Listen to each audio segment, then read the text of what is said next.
mga say ag soy mayong adlaw sa iyong tanan at say of my life nakabungwit og putig lagay na 3 times na luga nalapit ang may expire ang mattress day. For today's video day. Yawa yung dudong kong ngiti-ngiti oh. Lagi niya akong tinatanong day kung unsa daw yung putig lagay. Ingon na ako, gwapo.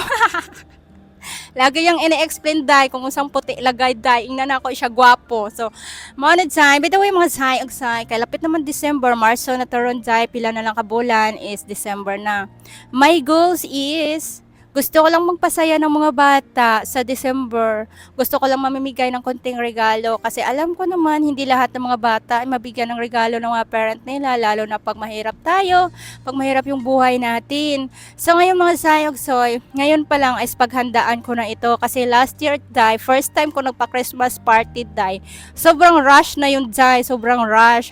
And this time, mas malayo pa mapaghandaan ko. Last year, nasa 250 lang kabata yung napasaya ko. This year siguro doble pa kasi malayo pa pinaghandaan ko na ito. So, attention sa lahat ng mga top fan ko, sa lahat ng mga solid followers ko.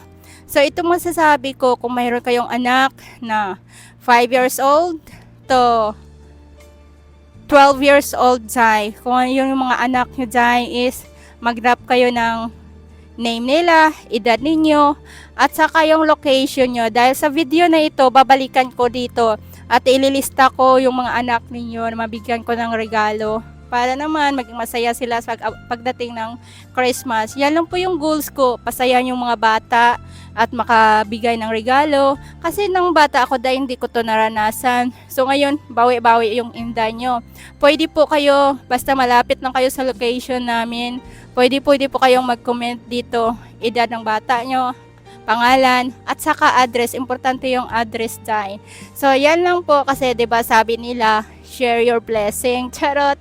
At higit sa lahat dahil yun lang po yung priority ko. Gusto ko lang maging masaya yung mga bata sa araw ng Christmas. O kaya, advance na akong mag-isip.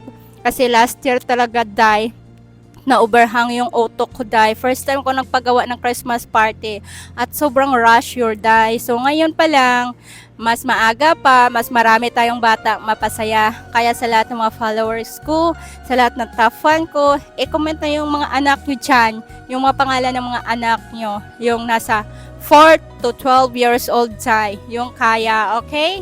Have a great day and God bless you sa inyong mga Zay Agsay and thank you so much. Daghang salamat sa inyong pagpalangga kanako at lagi kayong nandito sa bahay ko kahit na minsan na lang talaga ako dito sumilip-silip kasi busy naman talaga ako. And have a great day and God bless you and good luck sa mga anak nyo na mapili ko.